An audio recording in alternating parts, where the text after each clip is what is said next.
Nobody's better than anyone else here.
What the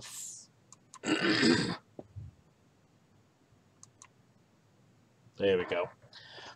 All right, everybody. So I got to apologize for the little bit of lagging at the beginning of the video and the beginning of the show tonight. A lot of it comes from the fact that I've been trying to screw with my computer for the... I said screw with my computer, not screw my computer, you sick Oh, fucker. my bad. Matter of fact, just sit there and shut up until I introduce you. Yeah, okay, so what I try to do is when I log on for the show every week, I get this message in the bottom of the screen that says that I have to basically step up my video card. So I got a new video card, put it in the computer. For whatever reason, it's not freaking compatible with this computer. Oh, good. Yeah, so I had to go back to the old one, and it's just, I don't know what the hell is going on. It's like I'm having major issues with everything. Your computer's on the rag? Yeah, I guess. But it is what it is. Hey, so we're back.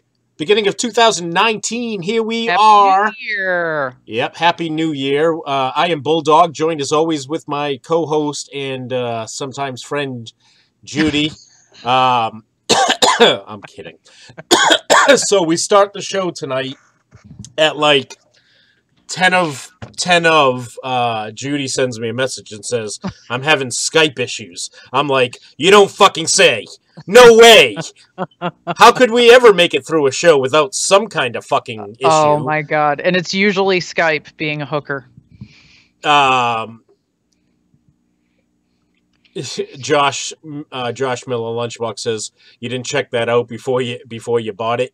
Yeah, you know what? Actually, it's been happening over time. We didn't have these issues at the beginning. You know, when we started off, everything was rock and roll, and I was able to have these real cool freaking backgrounds for the show, and everything was good. Now it's like this issue or that issue. It's like I'm a brand new freaking Muslim that just took office in the state of Michigan to be the senator, and I'm like, fuck this motherfucker, yeah. So anyway, so we've been off for the last few weeks. We're just returning now. And you may have noticed at the beginning of the show, we got a couple new changes. We are brought to you tonight, and for the foreseeable future, we're brought to you by some excellent veteran-owned and operated businesses. First and foremost, Bearded BQ. I probably, everything goes to hell when you press go live. Yeah, exactly. Lunchbox knows. Seriously. And he does know because Redonkulous. he does this every day too, but we'll get the hey, Corey Shellman. We know that it's operator error. We don't need you to fucking remind us. Right. All right. But yeah, we're also shit. brought to you by Venomous Firearms. Again, two very badass veteran-owned and operated businesses. I ask you to go to their pages and check them out. Show them some Definitely. love. I've been fortunate to be able to taste and experience the love that goes into every bottle of barbecue sauce. And they're fantastic. yeah, and very soon I won't talk about a sauce unless it's worth trying, because I love barbecue. This shit's fantastic. Like when you're done with the jar, you're gonna want to lick the inside of it. Yeah. Yeah, I thought that was like what you were supposed to do. But whatever. And Venomous Firearms also has their own coffee. Sweet. And I'm telling you right now, I have yet to be able to experience the taste. I'm waiting for mine to come in the mail. But it's some amazing story behind the coffee and the beans, and I'm gonna have to tell you right now that you may not ever use another coffee company after you. I don't know. have That sounds like experienced. you just no balls me. I don't know. I've actually had people tell me that their coffee is better than some of that other shit that is out there on the market. But You mean the other veteran-owned stuff? hey, that I've I tried that am was not beyond? saying that. I'm not saying that. I I'm am. just throwing it out there because, listen, I will not, talk about another company that's not sponsored by this show. Hey, if you guys want me to talk about your product, you need to fucking be a sponsor. That's how it works, right? Cindy Cerny said coffee. Did someone say coffee? Yes.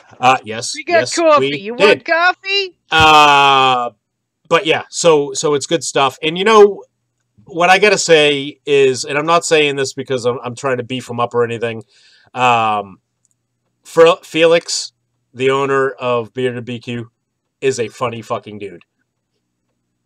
He is a funny fucking dude.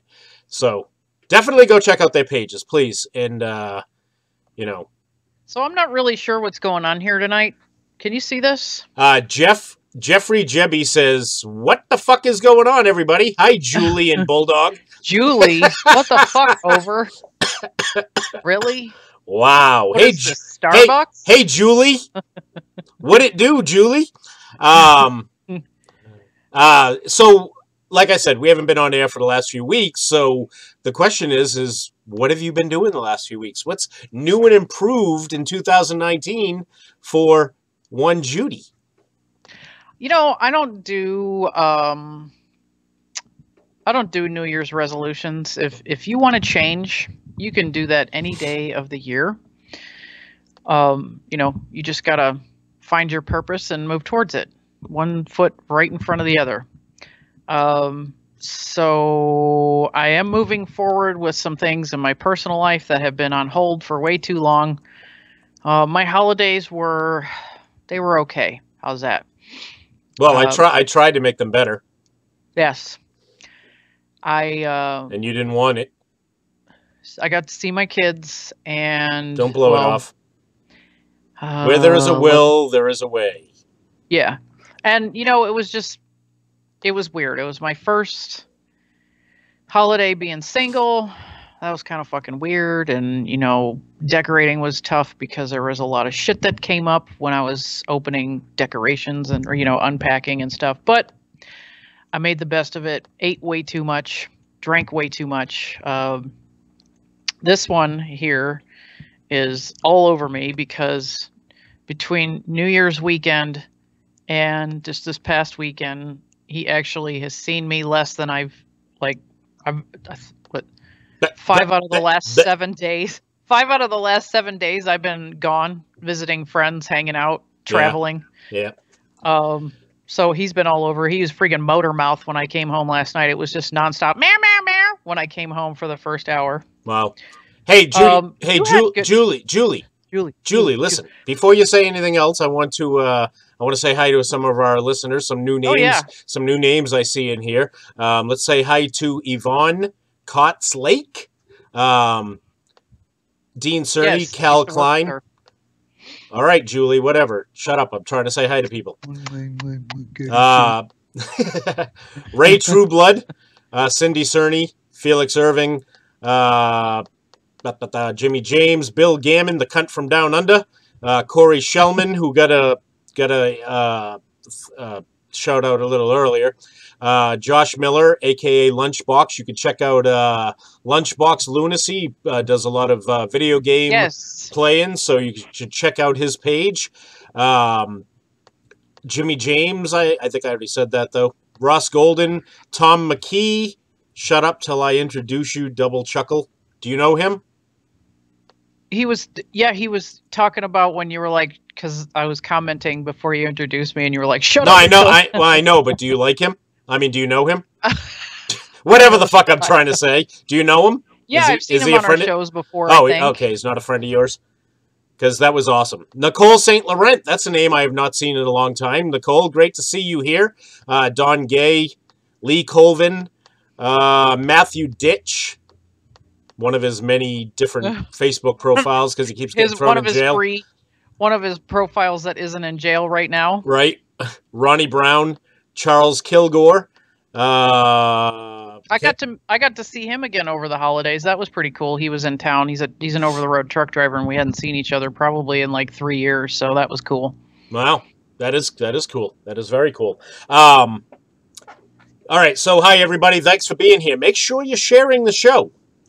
Yeah. Yes. Okay. So you were asking me something before I get into saying hi to everybody. Yeah. Hello. The biggest news of 2018. Hello. Oh, right. In the Bulldog household. Yep. Threatcon 5 clothing is back. Really? Everybody already knows that, for fuck's sake. Yeah, so please, whatever you do, Becky Dalton, all awesome people that are in here on the thing, please go to Threatcon 5 clothing, check out the new site, order yourself up some gear. We got some real badass stuff that is out there. Really badass. Please check it out. Yeah, Christmas was good. Christmas was really good. So are we telling people that you're engaged now? Shut your mouth, stupid. Okay. On a serious note, yes. So on Christmas Eve, Chandler Baker is here. What up? So Christmas Eve, I actually proposed to my longtime girlfriend. Everybody knows Kendra. If you haven't seen the video on my page, it was pretty cute. So she kind of guessed it. She was asking her boy, so what's he got me? Did he get me a cat? No. Is he he's no good at hiding stuff like this. Is he gonna propose? So we always she actually said, "Do I need to get my nails done?" Yes, she did. She's like, "Do I need to get my nails done?" Right? I was like, "What the fuck?" Right? So she asked me if she needed to get her nails done, and I was like, "I don't know."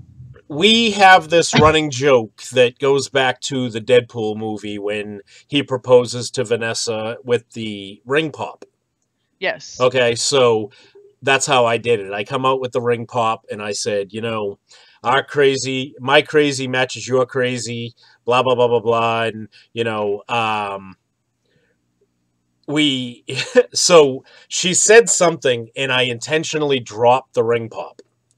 And it rolled kind of under the chair, and I reached down where I grabbed the real ring, and I asked her, and you totally freaked her out. The look on her face was fantastic. Wasn't it great though? Yes, wasn't it great? It was like, did that really just happen? Yeah. So yes, we are engaged. We are and that was the best part about it. She didn't let me down. She asked me, "Where were you hiding that?" Just like Vanessa, just like Vanessa does in Deadpool. So that was great. But you know what? We were not the only ones that got engaged. No, a lot of people. Bob Dammit. With people. Bob Dammit got engaged. Yes, he did. Congratulations. Yep. Congratulations to Bob, damn it.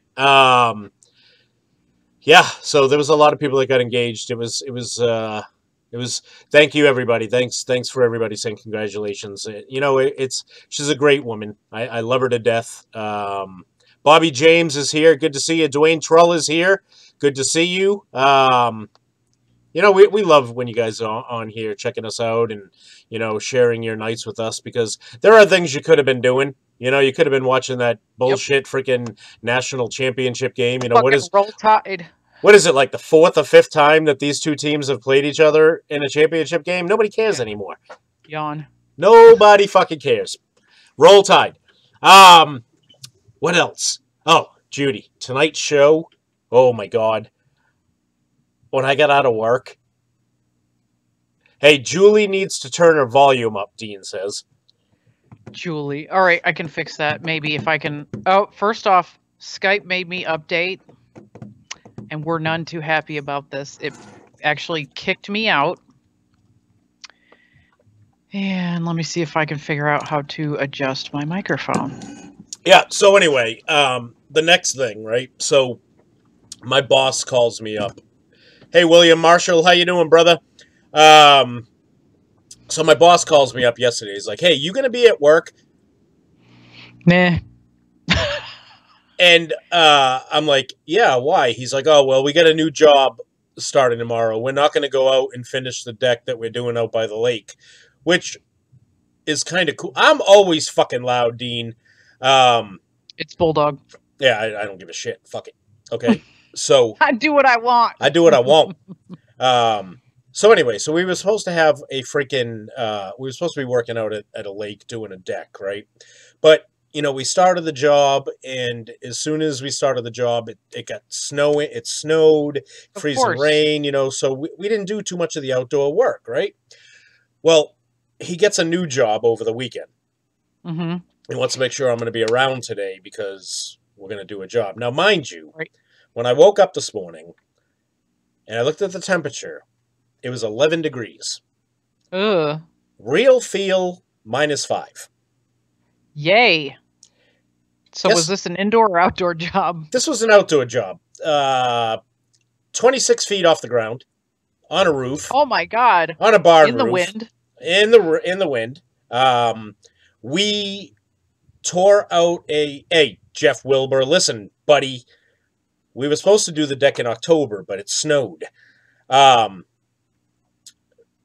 I see that now. Yeah, so here we have a 36-foot by 24-foot roof that we literally ripped the freaking all the shingles off, put all new plywood on, and when I got out of work today, oh my God, I was so sore. I stood in the shower for a good 15 minutes not doing anything but soaking. Did you let that hot water assault you? Yeah, I was just like, ugh, I cannot believe how sore I am. Now, it's supposed to snow tonight, and tomorrow's supposed to be raining and nasty again, so we're kind of hoping it holds off so that we can get the job done. Right. But it's just nuts. We've got no indoor work. Everybody is hiring us, they're like, oh yeah, so can you? So I need this deck. Can you do this roof? Can you do this deck extension? All right, so the deck is a wraparound deck. Okay. Oh, nice. And it also goes to Nick Ladson says to Calgon, take me away. Exactly. So we're supposed to do the deck. It's a wraparound deck, and then we're supposed to go and fix their what the hell's it called? The dock that goes out onto the water, but the water is all receded, so we can get out there. Plus, we're supposed to build a stone staircase for them. Cal Klein says a reach-around deck? Yeah, a reach-around deck. But yeah, it's just everything that we have is all outdoors, and the weather is awful. It's horrendous. Being out in the wind while the wind is blowing. Now, the one good thing, construction work in the winter can be hit or miss. So it's, it's good that you have the work there, but it sucks that it's All outdoors. fucking snowing and you're roofing. Yeah. Yeah. So yeah, that was that. What else happened great over the last few weeks? I don't know. It's 59 degrees here. Yeah, well, it's not 59 degrees here. Yeah, William Marshall, we know it's fucking nice and hot there in Australia. Stop rubbing it in. You're just like that other cunt, fucking Bill Gammon. I know there was other stuff, but I can't remember what it was. Oh, you all heard about Ray Finkel, the kicker of the Chicago Bears that missed the kick yesterday. Yeah. Finkel and Einhorn. Finkel and Einhorn. Finkel, Einhorn, and Finkel. Trump is still the president. And he's still your president if you're an American living in this country. Yep. Let's see. What else? I think, we got to talk about some of the stuff that's going on right now in this world. And some of it is, I'm absolutely fucking, like, I'll never be embarrassed to look back at my time in the military. But I damn sure did not serve 22 years to have our country go to shit like it is. Okay? What do you mean? All right, so never in my life, never in my, 46 plus years have I ever seen a president that is shit on as bad as President Trump is, right? But Judy, that's not even the issue. It's how vocal they are about shitting on him. You got a freaking Michigan congresswoman who, in the day that she's sworn in, tells everybody the first thing we're going to do is impeach that motherfucker. Yep. Seriously? That is the president of the United States. Okay? Then you have... I just want to know for what exactly.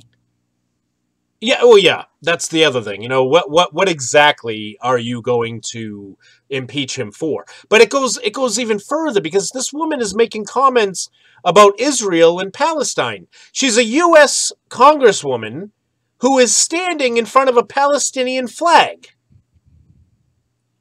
I think you're a little fucking confused. Maybe she's lost.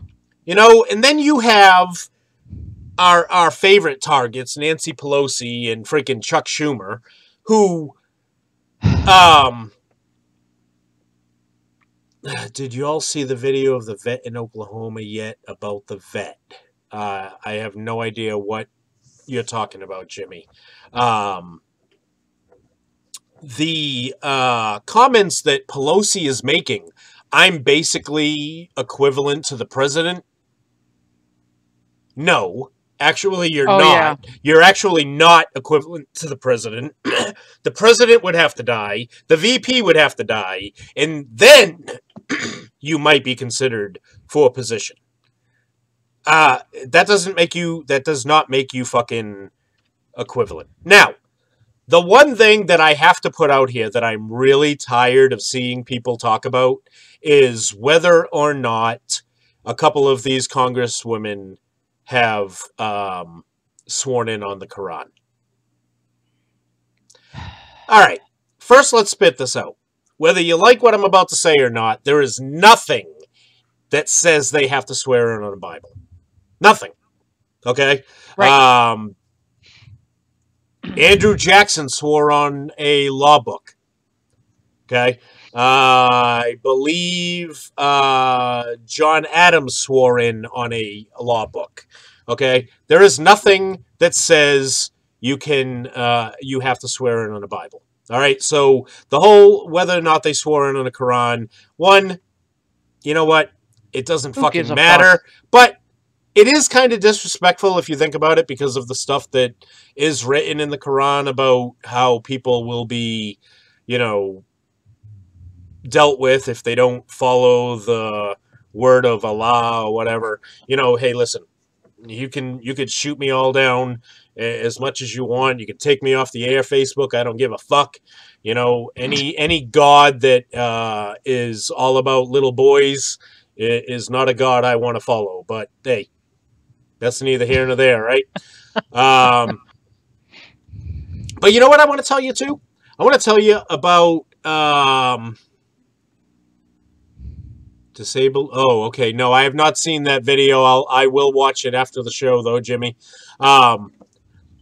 There is something else that is bothering me, and this is kind of funny. Last night, I got into an argument on the Threatcon 5 clothing page with an individual that had some real stupid fucking comments to make. So I basically told him that I can't believe he served this country considering he's so anti-American. Matter of fact, let me find the post so I can read to you exactly how this went down. You know, Matthew Ditch brought up a good point. It's actually pretty true. He says, you know, all this discussion about, you know, what book we're swearing in on, he says it's immaterial. Focus on the bullshit agenda they're bringing. Oh, yeah. And, you know, I know it's a half joke. How's that? Because, you know what?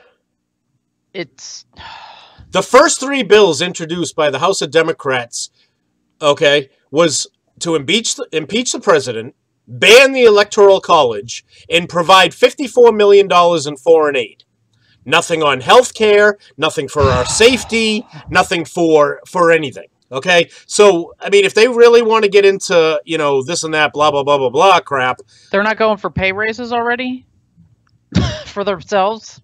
Yeah, okay. So, the first smartass that wanted to run his mouth says, please stick to regurgitating tactical clothing that's been done by 14 other vet companies. Thinking isn't really your strong suit. Well, I'm going to say that You're a jackass because you don't know what the fuck you're talking about. Exactly, because I try very, very hard to ensure, and that's why my designs come out the way they do, because I don't want to duplicate something that somebody else has done.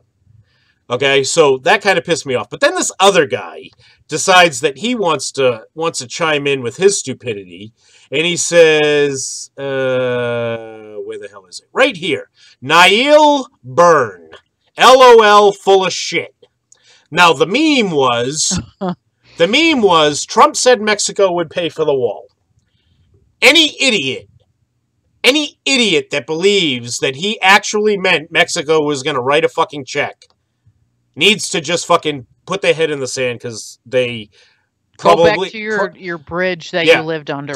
Probably don't know how to wipe their ass or fucking, you know, survive or breathe, for that matter. Smart people knew what he meant was that through reductions in trade deficit and things like that would be the way they would pay for the wall. And he's already done it. He's, you know, changed NAFTA, you know, made a big deal. So I said, hey, you know, it's sad to believe that you serve this country, being that you're so un-American.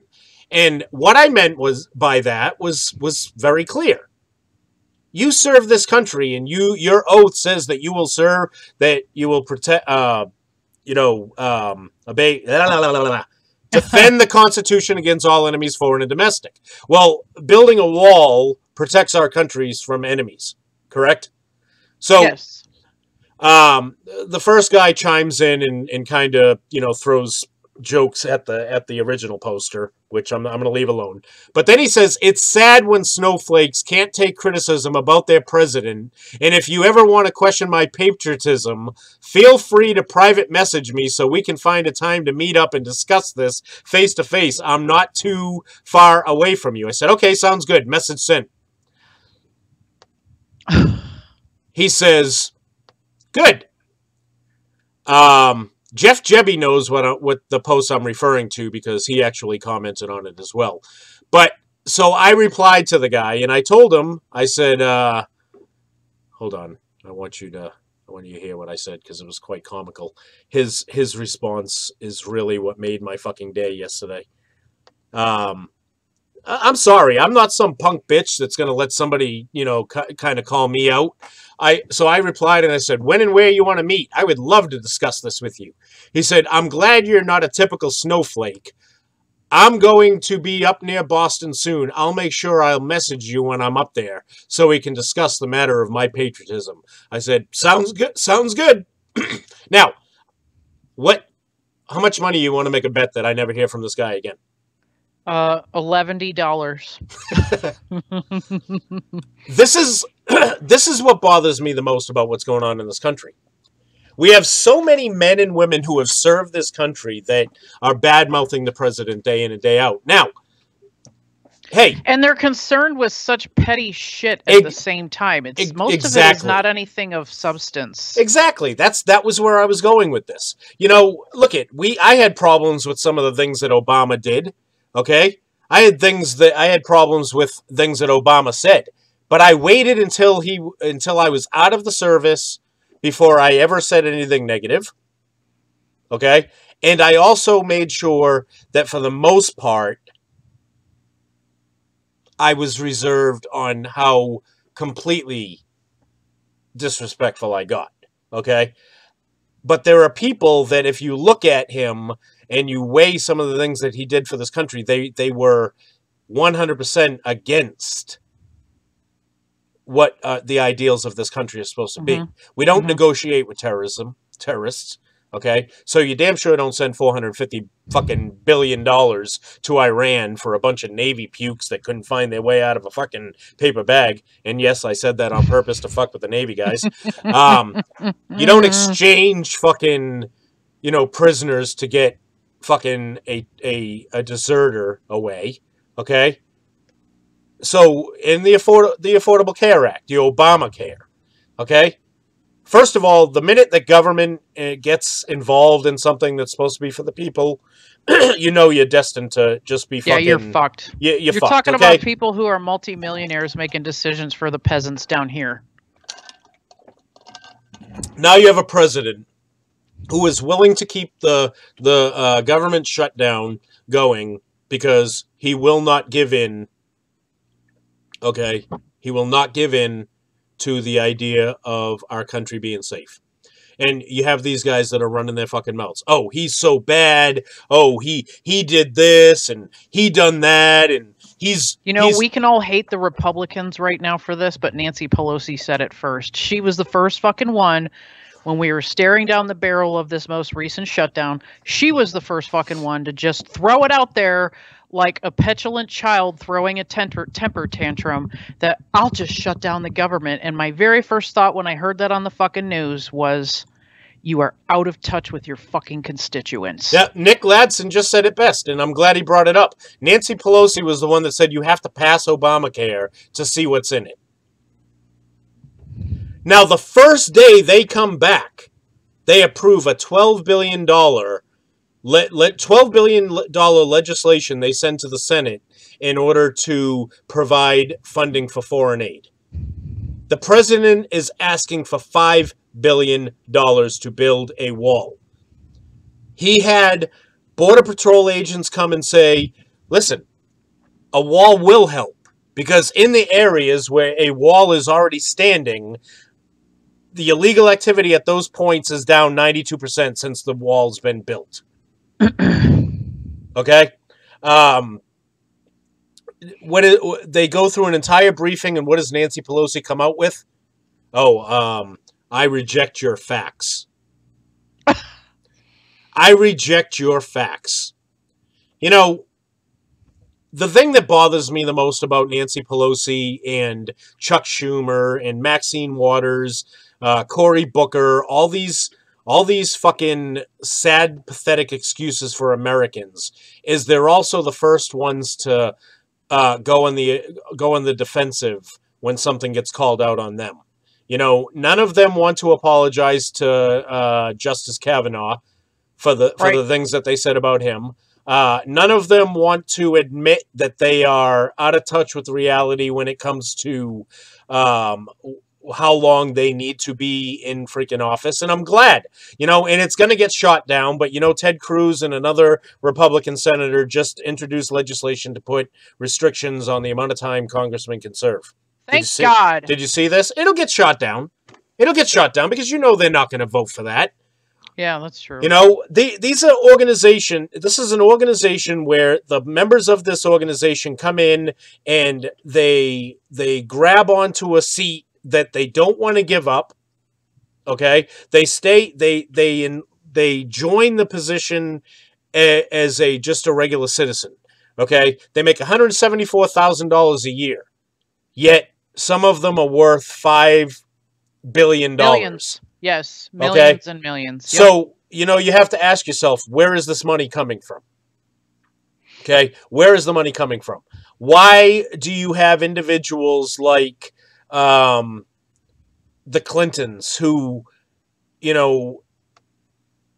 went into I can't even remember what the number was. $450,000 is what they were worth at the time that they got into politics. Now they're worth close to $5 billion. So, are you saying that I'm not sure what you're getting at. Where's the money coming from? They're obviously taking money from someone. And that's why we, as the people of this country, have got to step up. I have made so many phone calls to my local, to the New Hampshire state senators, and they're both douchebags. Both of them. I sent messages and called their offices and told them that in the midst of a government shutdown, you need to give the president the money he's asking for to defend our borders. And I get an email back from fucking Gene Shaheen telling me that, right now spending money on border patrol and the wall makes 0 sense when, but she didn't come up with a good enough excuse as to what they're going to do with the money. I've been trying to, for the last 2 months, get a sit-down meeting with my governor. And he's got no time to answer my call when I want to talk to him about the stuff that's going on in the veteran community, especially in the state of New Hampshire. But he can be on the radio every morning, and he can be at this event and that event. These people don't realize they work for us. And it's beyond ridiculous. It's beyond pathetic. When you have people like Nancy Pelosi saying that we don't have to have a wall. The idea of a wall in this country is a morality. It's immoral to have a wall. It's immoral to protect the people of this country. Well, you were off in Hawaii spending $6,000 a night to stay in a hotel on the beach. The president was sitting in the office trying to make things happen. Yet they want to badmouth him because he wants to pull the troops out of Syria. He wants to, call the fight against ISIS over. Don't you think it's funny that like a day after he says, we're no longer worrying about ISIS because, they've really taken a backseat, and we haven't really had much attacks of them. Like the next day, oh, there's ISIS in Canada. I missed that somehow. But who fucking cares? That's Canada's problem. I mean, I'm not trying to be an asshole, but when is somebody going to take the step up and realize our country comes first? Our country comes first. Everything else can sit on a fucking back burner. You got people that say, oh, well, the idea of the wall doesn't make sense because we're not building a wall around the entire country. We're only building it in the southern border. Why are we not building one in Canada? Because nobody's fucking running across the border of Canada. That is a really funny argument that I've seen. I'm like, well, how many Canadians do you see here, trying to get over the border illegally, and commit violent crimes while they're here? Right? How many? But I don't necessarily agree with the wall for a lot of reasons. And one of them is, for me personally, is, if let's just pretend that the wall does what people want it to do. These people that we're trying to keep out will just find another way. We're not talking about people who have $5 to their name. We're talking about drug lords and shit that have lots of fucking money. I'm going to change your mind. Figure out another way. I'm going to change your mind real quickly. Let's look at the wall from a military perspective. Okay? So they think, oh, well, they're going to dig under it. Or they're going to use a ladder to go over it. People on a ladder or people digging a hole are easy fucking targets because you can see them. You can't be at every spot of the border that is unprotected to stop the people that are running across it. Okay? So the idea that, oh, well, the wall isn't going to work because they're going to find a way around it. You know what? And while they're finding a way around it, we're stopping them. And if they find a way around it through aircraft or whatever, guess what? Unauthorized aircraft flying over the border gets shot the fuck down. Now, here's the other thing that, and I was listening to another show last night that discussed this. Yeah, I know. And essential oils are not going to build the wall either. Well, no, the thing that got brought up, and I didn't even think about this, but it happens all the time. You know, for any of you guys who are listeners, you know that I hire people for a living in volume. And I can't tell you how many times I've had an application come through that I can't work with because their visa is expired. Mm-hmm. Or they get to orientation and, you know, it expires in 6 days. Yep. And what do you I can't call work with someone because of the type of job I'm hiring someone for? Do you call immigration services? No, we send them home to take care of their shit. I'd fucking call ICE. You guys need to change. You got to change your company policy because you get an illegal individual who's trying to get a job in this country.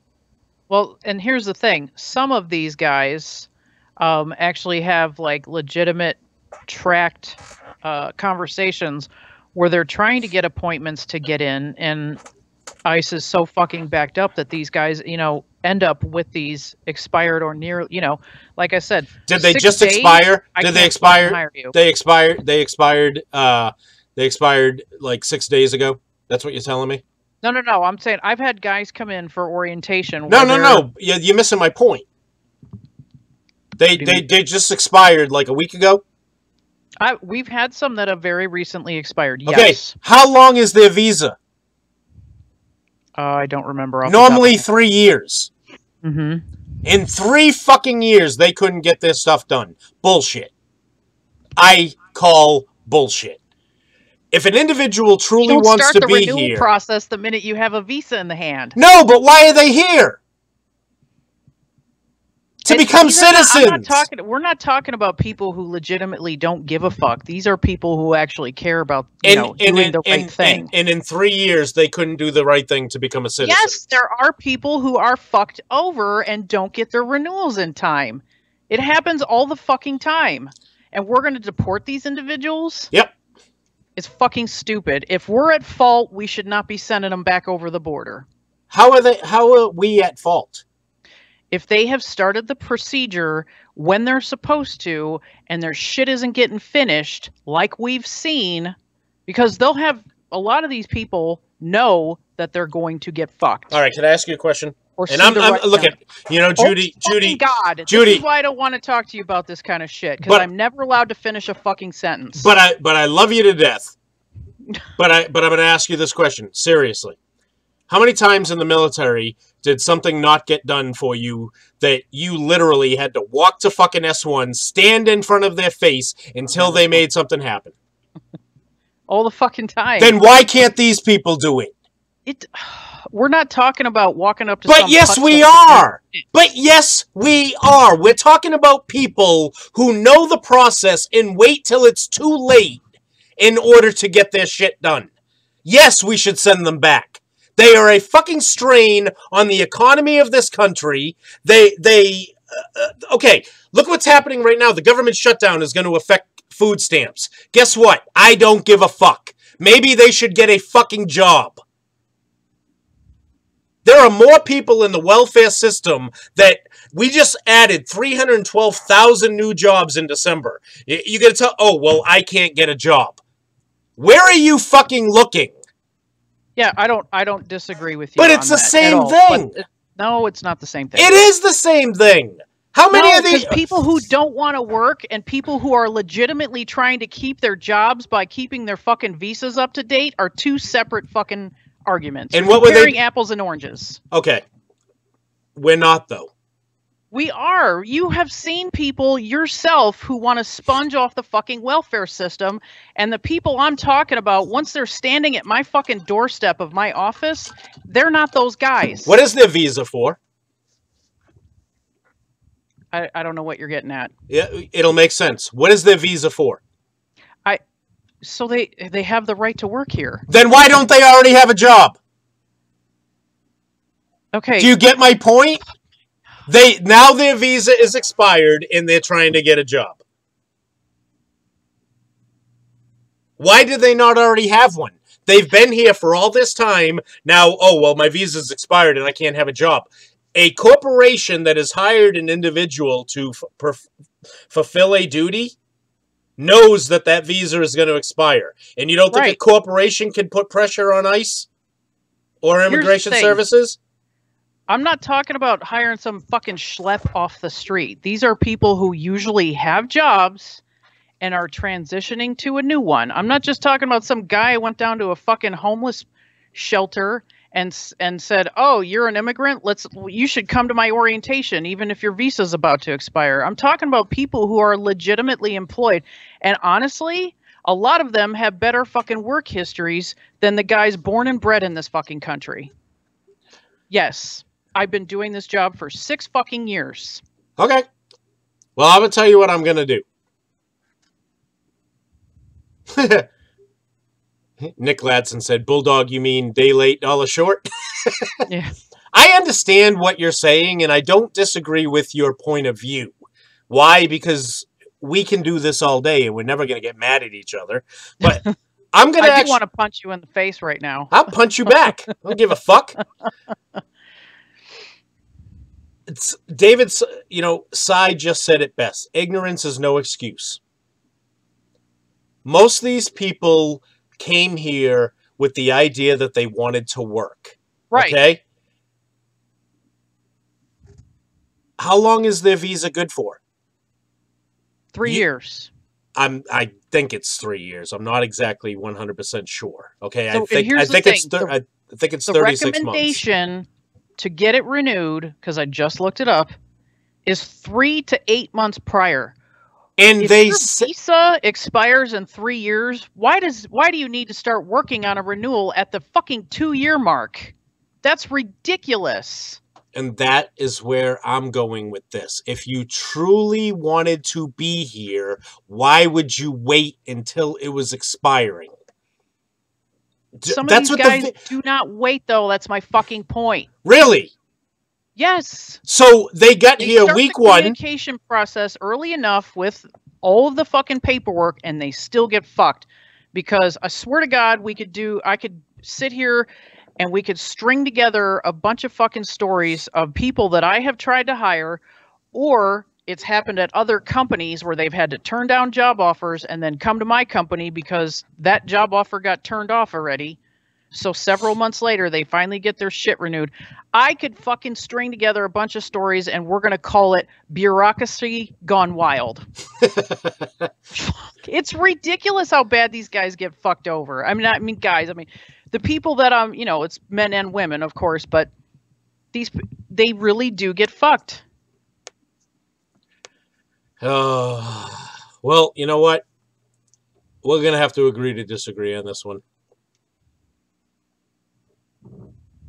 Because my opinion on it is person A from fucking Mexico, Guatemala, Honduras, whatever, gets a visa to come here to this country, okay?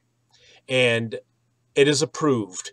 They want to come here to work and be an American, okay? Why do they have to wait any time? Why can't they start doing what they need to do right then and there, as soon as they get here legally, to start put the process? Because for every story that you're able to tell me about these people who have got screwed by the system, there are stories of people who have been here 20 fucking years and get pissed off when they get fucking deported. Well, I've been here for 20 years. Yeah, you're right. And for 20 fucking years, you couldn't do the right thing. Yeah.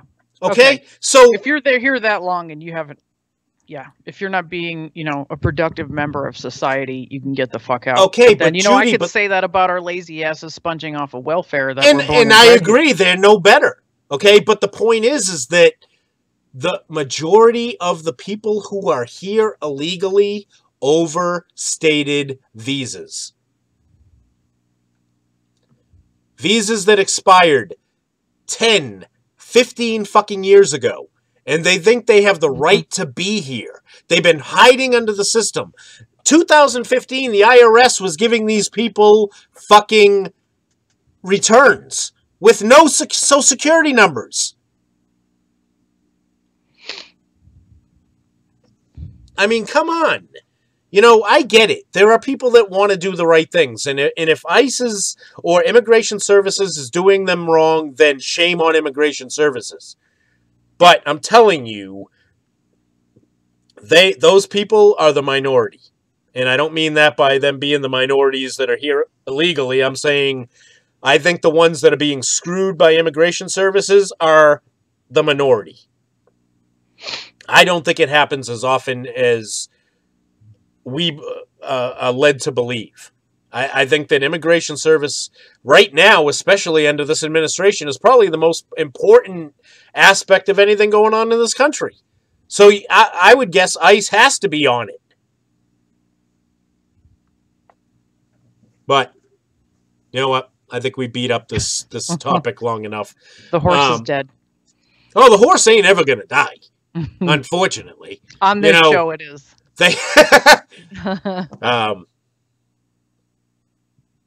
What's your role here again? No, I'm just kidding. What's your role? Co-host. We're gonna need to Co-host. You know, and another thing too is, why do these politicians, getting off that subject, why do these politicians believe that we need to police other countries? What foreign aid is needed outside of the U.S. right now? Maybe Indonesia with a fucking tidal wave. Yes. You know, the tsunami just fucking destroyed people. Now, I could see that as a potential for foreign aid, but $12 billion? We're not going to rebuild their fucking country. All right? Because if I'm not mistaken, I'm pretty sure a tsunami came through and destroyed that fucking country like 8 years ago. Oh my God, that was terrible. But I mean, look, I'm not trying to be unsympathetic to the people that lost their lives there. The numbers of people that lost their lives was huge. Okay, but there's things that you can guarantee that every year around September, October, November, there's going to be fucking hurricanes in Florida. Okay. You know there's going to be earthquakes in Alaska. Alaska has about 70% of the U.S.'s, of the world's, earthquakes. 95% of the U.S.'s earthquakes are in Alaska. So you're going to hit Alaska. Every year there's going to be a fire in California. Okay? Tornadoes in Oklahoma. Tornadoes in Oklahoma. So I'm pretty sure you can count on a fucking tsunami wiping out the fucking islands in the freaking Indonesian, communities. Because it happens 3 times in the last 15 years that I know of off the top of my head. Maybe you need to build a fucking wall. Alrighty then. Yeah, like Cal Klein says, there's going to be a fucking STDs in Vegas. These are things we know are going to happen. Yes, exactly. So, there's a good chance that your hooker is a tranny if you're in San Francisco. Right? You could go on. So we have some other people here that I want to say hi to. Jill Halka, Mark Zana is here. I saw. Am I reading this correctly? 36 shares, or do I need to refresh? Because that's kind of pathetic. Yeah, I think it's about accurate.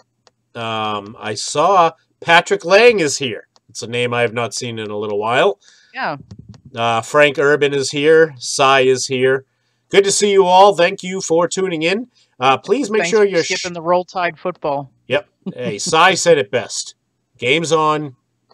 It's muted, so you can watch the show. Sweet. Bovine flatulence causing climate change. The fuck?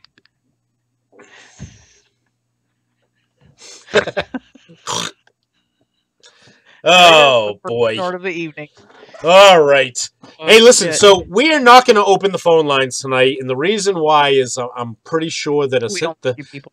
no, the system is not going to be able to withstand the calls tonight. Yeah, 36 is not accurate. I've got 48. Okay, now I've got 52 now that it finally refreshed after all that fucking time. All right, I got 53, so keep them coming, people. Keep sharing. Share him, share and share. Cy wrote, kisses, Bulldog. Kisses, kisses. Kisses. I'll give Cy kisses. That's my boy. Love him to My death. internet tonight is about as slow as old people fuck. How do you know slow old people fuck? I've heard. I have a Pornhub membership. I wasn't looking, it was one of those ads, and I was like, oh my god, brain bleach. At oldpeoplefuck.com. You know what? I'm never going to type that in, but I wouldn't be surprised if that's a place. It probably is. It probably is. So yeah, we're not going to open the phone lines, but I'm going to tell you that tonight I have Mark Zahner says Pornhub is life. I have a lot of really good stories that were given to me by John Widoff and yes, we and got a Dean lot of Cerny. you guys were awesome over the holidays. Oh yeah, the amount of stories that was sent to me were just amazing. Absolutely amazing, and I thank you all for being so dedicated to the show and pushing that stuff out. It's definitely something we appreciate. We were supposed to have some share teams, but the share teams kind of like disappeared on us and said, "Fuck you, I ain't doing that shit anymore." Nick Ladson wants to know my opinion on Mike Gill. Is that Vince Gill's brother?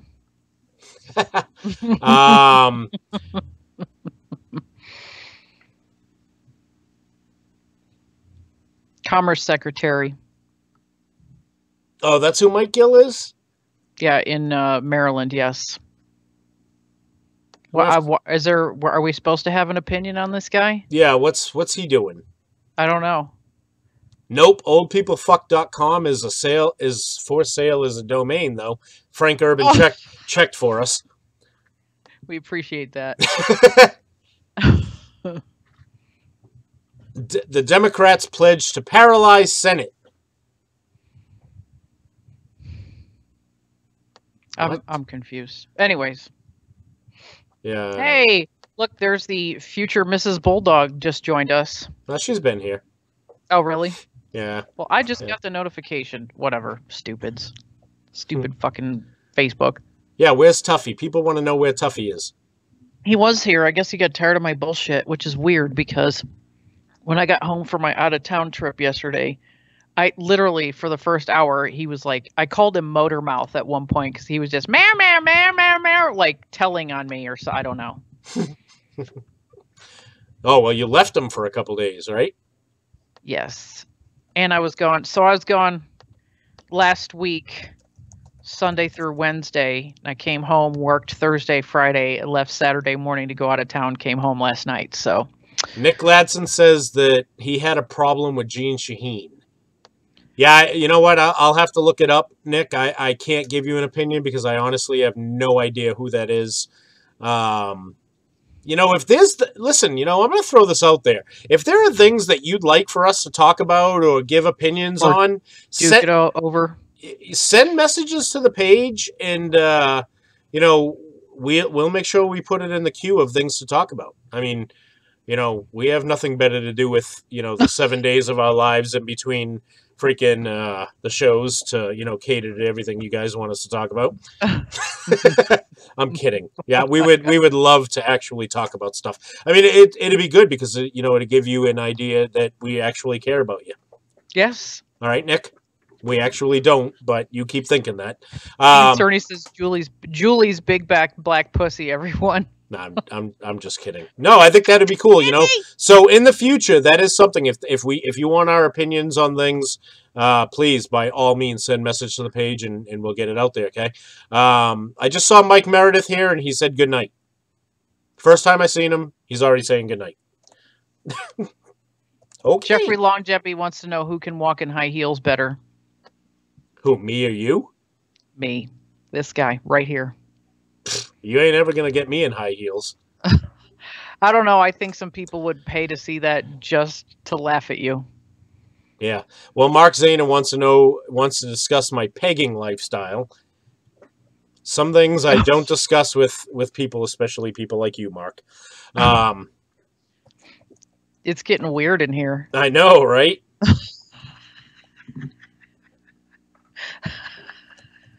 That's, yeah. Oof. Oh. Frank wants to know if I like being pegged. No. Okay. First of all, I'm gonna sound completely ignorant and stupid right now, but I'm not even sure I know what pegging is, and if it's got anything to do with the bunghole, I can tell you right now, there is nothing going in this fucking bunghole. I am a one-way, do not enter. No, not fucking happening. Listen, look at these guys. They want to put me in high heels. First of all, where am I going to find a fucking pair of high heels size 10.5 men's? I'm sure we can find someone in the drag community to help you out with that. I bet you I could probably borrow some high heels from the No Ma'am from GameStop. I'm sorry. That individual is not a fucking transgender. That's a man. Yeah, Ross Golden. Moving right along. That's great. That's great. All right, so Judy, let's get tonight's stories fired up. Why don't you go ahead and start us off tonight? Right on. Give me a second. Let me get okay, so you might actually, how do I say this? If you don't have this, I'll be disappointed in you. How's that? Okay.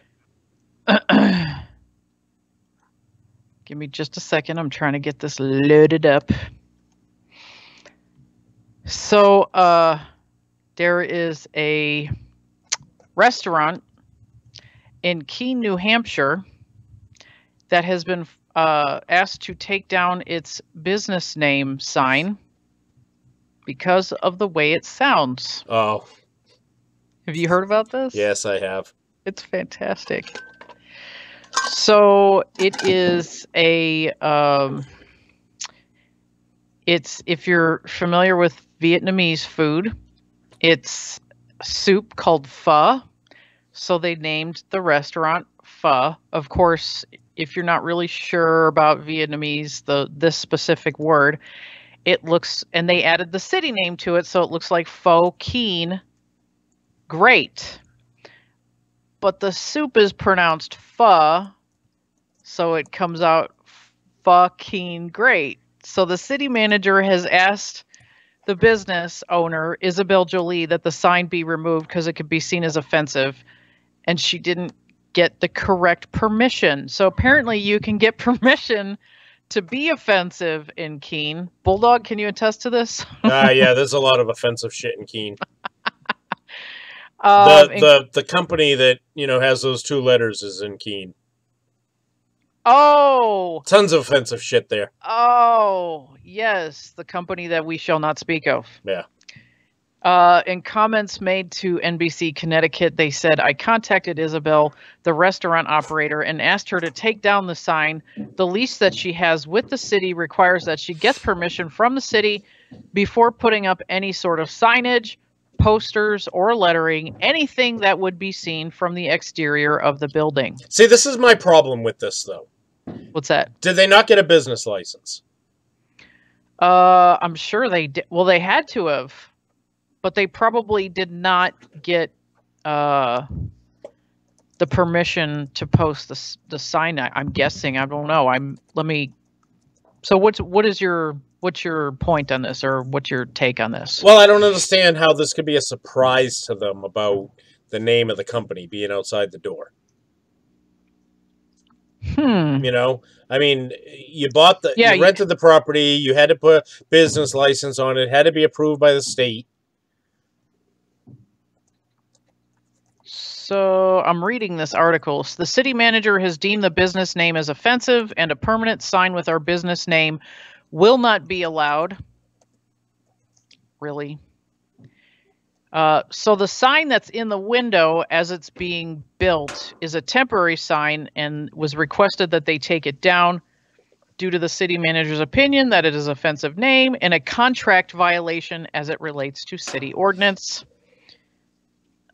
She says, please note the city is not delaying our opening over the name issue. We just can't have the sign with fucking great on it. I mean, that's such a fun play on words. And everybody that's offended, if you're worrying about little children hearing it, how about I got an idea? People often get offended because, oh my God, what will my kids think? Your kids are going to think nothing of it until you start making an ass of yourself and making a big fucking deal of it. That's what's going to happen. And trust me, your kids are already talking about it at school. I promise. Yeah. In December, a university restaurant in Clemson, South Carolina sparked outrage after using a sign many consider to be offensive to promote a chicken sandwich named after the Mexican border of Tijuana. The sign contained the phrases big enough to feed a caravan and so good it should be illegal. My God. It's tasteless and it's awesome.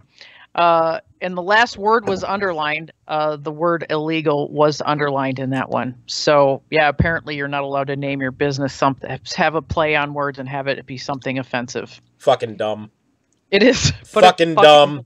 Hey, Justin Keeney is here. I think he's been here for a while, but I'm just noticing Matt Bartberger, Dan Stilson, Jeremy Bangle, Christy Stone. Good to see you all. Thank you for joining. Lee Colvin. Let's get those shares up, people. Oh, so Dean Cerny says my kids listen to this show. Yes. I gotta say something, and I'm an idiot, and I'm really, really sorry. I will make sure that when the show is over, I will fix it. Because I just realized, and I even said it wrong, only because I was fucking reading it. It's Beard BQ, not Bearded BQ. Yes. Yes, Felix, I am very sorry about that. Yeah, sorry. All right, anyway. I'm forgiven. But don't forget, go over to the Beard. It's still delicious, no matter how you pronounce it. Exactly. Go over there at that, go to the Beard BQ page, give them a like, go over to Venomous Firearms and give them a like as well. Good stuff. Eventually I'll have some freaking coffee to be able to sample and say, ooh, the coffee is great too. But until then, I'll just have to go, they have coffee. Oh, funny. Yeah. Well, I think because I have to stay stocked up on coffee. We can't run out in this house, and by we I mean me. Yeah. We can't run out of coffee in this house ever. Otherwise, it's like a bad episode of The Grudge. That was a little redundant, wasn't it? But I will definitely be ordering once my freezer looks a little emptier. I have backup bags in my freezer. I love the fact that the kids in the Cerny household are listening to the show. I know that the boy that plays for the second runner-up in the state, yes, the Girard football team, wore the red shirt under his pads, and I thought that was absolutely amazing. Yeah. So, yeah, Lee, go over to the Venomous Firearms page and check out that coffee they got. I'm going to post a link in the comments right now because I've got their coffee page. Of course, there's more than just that there, but all right.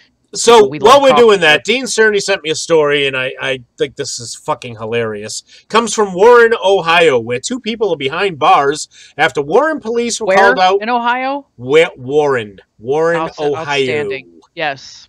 2 people are behind bars after Warren police were called out to help a victim caught on the wrong side of a scorned woman. Police say the female victim called 911 shortly before 4 a.m. asking for help because another woman had a gun. According to police, when they went to the address where the victim had called from and saw a car pulling out of the driveway, officers say they followed the vehicle and pulled the driver over. The police report says the driver, who turned out to be the victim that had called 911, told police that she had been texting 39-year-old Terrence Green, who she sometimes hangs out with, to meet up. The report says the victim told officers that she went to Green's home, went upstairs to find him naked in bed. The victim reportedly said, that after being with Green for a few minutes in the bedroom, when 33-year-old Tangela Bryant allegedly burst into the room and began yelling at them. The police report says Bryant allegedly began pointing a gun at Green and the victim and was yelling, "I'm going to shoot you both, and I'm going to shoot your dick off." Damn! Oh. Yep. John Wayne Bobbitt. Wow. That's... The victim told police that Bryant held her there at gunpoint for about 15 minutes. Just long enough for her to make a call to 911, if you haven't picked up on this, by the way. Back at home, other officers had arrived to talk to Green, the homeowner, and his girlfriend, Bryant. Investigators said they found Green had an active warrant out for his arrest. Bryant was arrested for a felony charge of abduction. Well, talking with Green and Bryant, police say they could see 2 bags of marijuana in plain view. Outstanding. After getting a search warrant to search the home, police say they found a stolen gun, a box of ammo, 2 suspected crack cocaine rocks, bags of marijuana, a digital scale, and more than $1,000 in cash. Police say more charges could be filed once lab results come back. Both Bryant and Green are being held in the Trumbull County Jail. I hope they're not in the same cell, because that is fucking miserable for this poor bastard. You know... Mark Zahner says 420. Bitch, just an hour ago, bitch, you were going to threat to shoot off my dick. Now I got to sit in the damn jail cell with you. It's fucked up. Jill Halka says, Alexa, call 911. Oh, boy. Oh, my God. My own... Stop.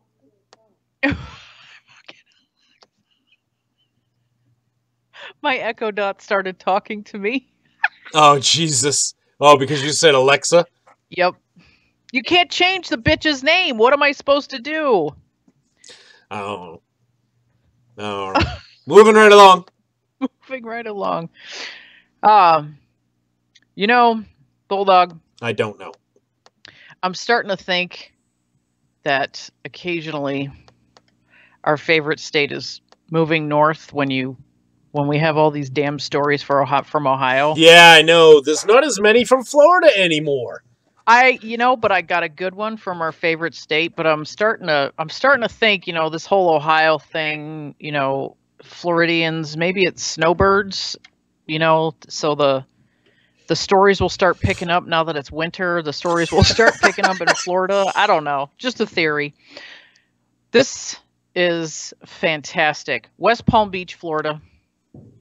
A 68-year-old man with a limp may have looked like the perfect victim for someone trying to steal a phone, but he turned out to be the last person anyone would want to target because he's 5-time world champion kickboxer Steven Shepard.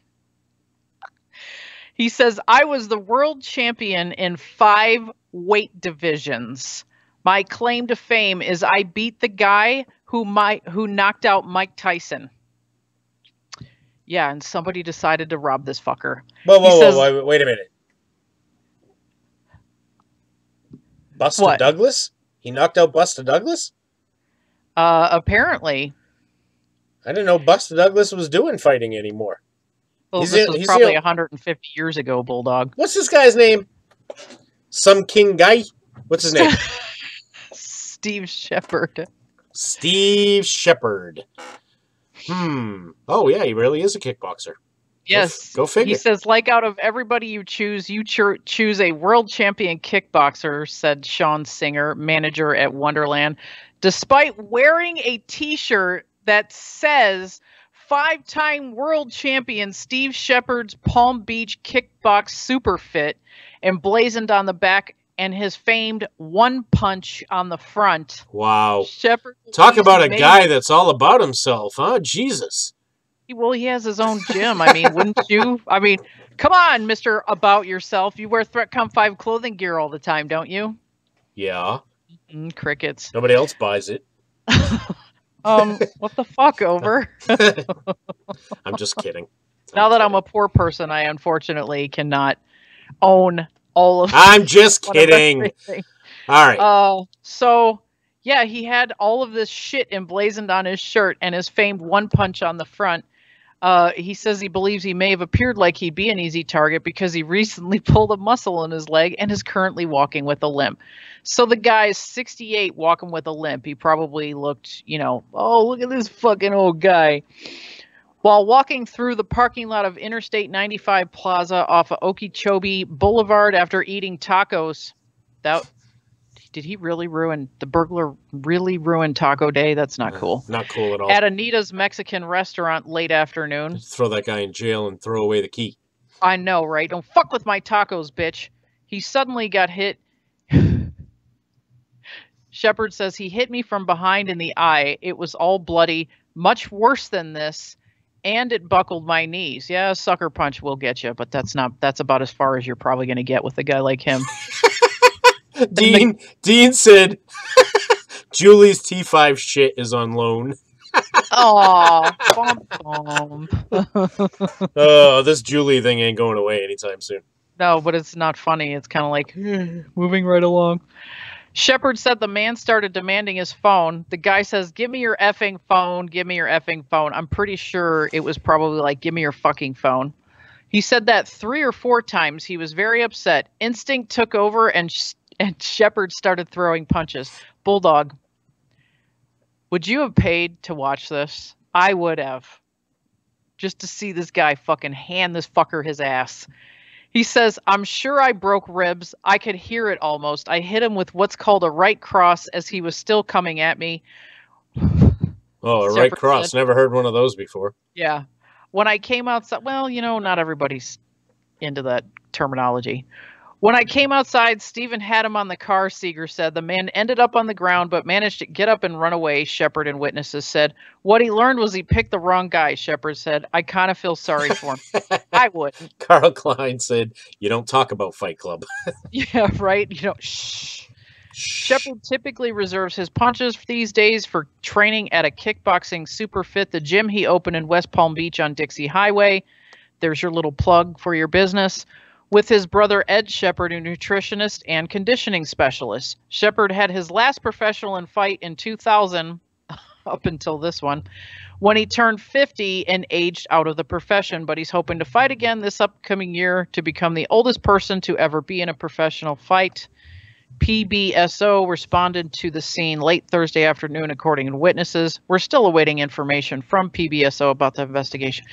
It sucks that the guy got away because not only would I have paid to see this guy get his ass handed to him by Steve, I would love to see this fucker's face and the rest of his body that took shots. He had it coming. That's fan-fucking-tabulous. It is.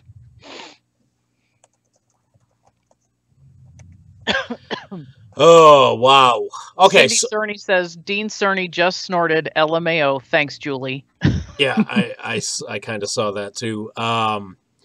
So I got sent the story earlier today, and at first I wasn't going to really talk much about it because, I don't know, I think that there's things behind this this kind of thing, and it is what it is. But this story was sent to me by John Widoff, and the article is titled, U.S. Army Deserter Found Nearly 2 Decades Later in Indiana, police say. Wow. An American man who deserted the U.S. Army nearly 2 decades ago has turned up working as a dishwasher at an Italian restaurant in Indiana, police say.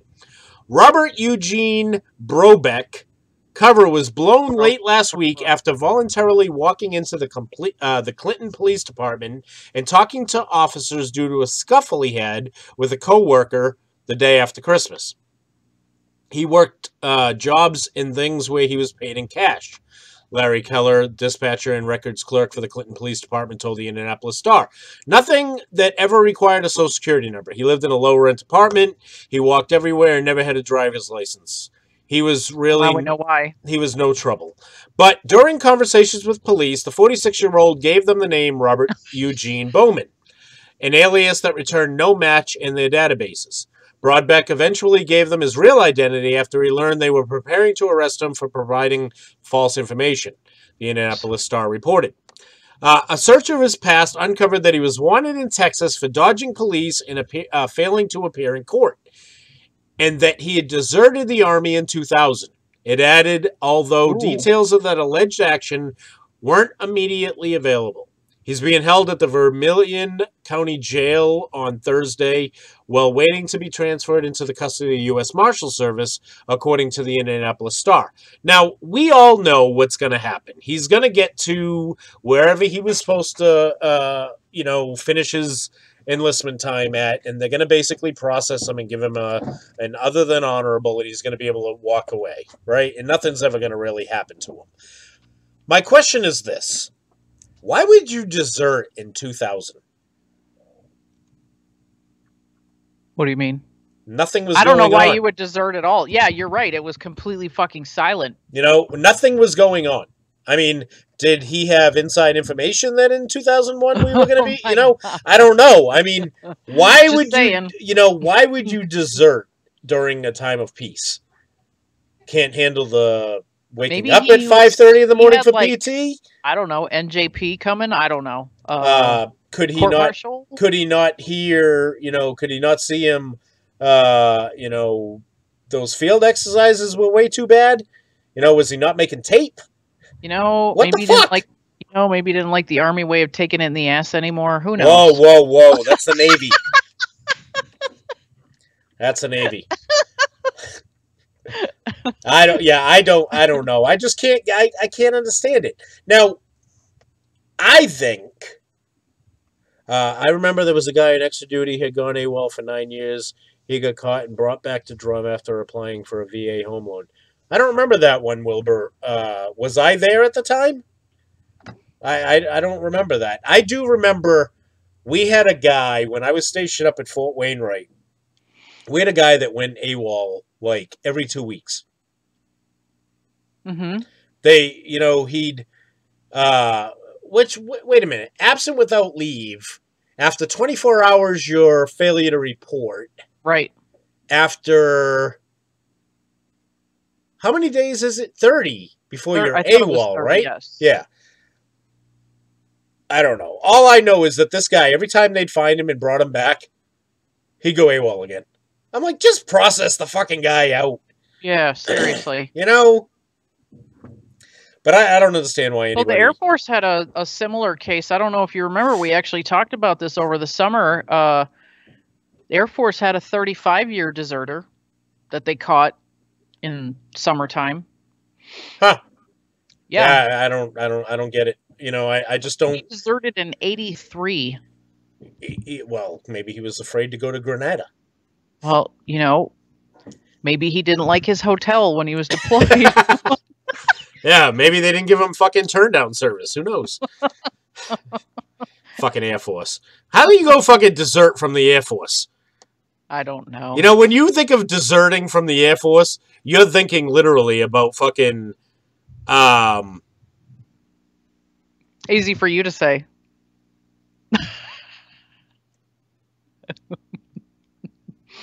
Oh, okay. 30 days you're deserter. Mm-hmm. Okay, so AWOL must be shorter than that. And you're a piece of shit. Yeah.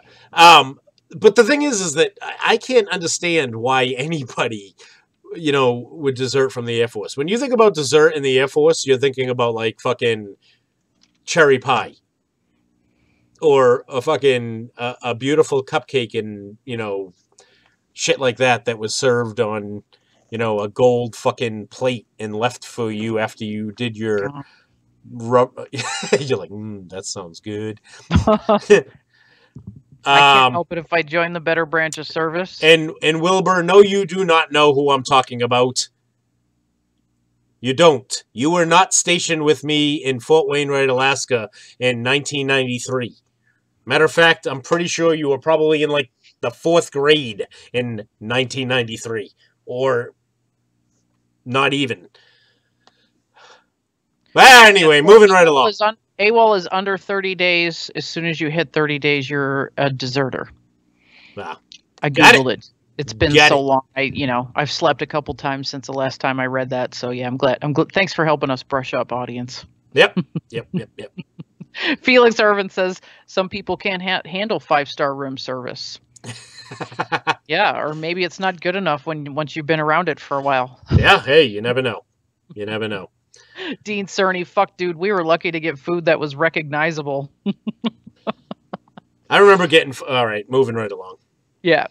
Moving right along. Okay, so I've got another one from our favorite state. Now, let me tell you, I cannot list all the people who possibly fucking sent this to me. That's how many times I got it. Matt said you can't have a show without your Air Force envy coming out. It's pretty sad. Love you, Matt. That's hilarious. I could really give 2 shits about the fucking Air Force. Yeah, until you're like, oh no, hold on. Okay, yeah, Wilbur. Yeah, okay. No, I was talking about another guy. But yes, thank you for just reminding me of that. That kind of time up in Fort Drum was so great as a platoon sergeant to deal with people like that. Thanks for reminding me. I'll have PTSD about it tonight. Oh, we had some people in the platoon that me and Wilbur were in. He was one of my soldiers up at Fort Drum. Now he's one of my brothers. Well, he was always one of my brothers, but yeah, we're family more now. We had one guy that used to punch himself in the face. What? Oh yeah. Oh yeah. We say that as a joke. We don't actually. Yep. This guy used to punch himself in the face. He would be he would do it while doing push-ups. He'd be doing push-ups and like, oh. Like, what the fuck? What the fuck is wrong with this guy? Wow. Yeah, we had one guy that was smoking the spice. That fake fucking marijuana shit. My ex-husband had 10 fucking guys get busted for that and go stand tall in front of the man the day before Thanksgiving. Yeah, back in 2010. So, of course, he was there with them. That was fucking fantastic. Yeah, unfucking believable. Yep. So, Felix Irving was making a comment about how, you're like, I don't give a fuck about the Air Force. He said, until you need CASA or a ride home. Yeah. Sadly, it's... Is it, though? Cap me outside. How about that? Is it, though? I mean, really? I mean... Let's just put it like this. I'm sorry. What branch of service has the A-10 and what branch of service has more? And what branch of service has Moab? What branch of service? Argument over. We win. What branch of service has more aircraft? That you don't know what to do with them. What branch of service has more aircraft and more boats than the Navy or the Air Force? Yeah, that's right. Besides, you're like our little fucking brothers and sisters. I know, right? You were part of the Army. We kicked your asses out. Get the fuck out of here. We've had this discussion You're before. all soft. Sick of your fucking shit. We're sick of your shit. Get out. All right. Yeah, besides, if I really need a ride home, that's what Tower Air is for.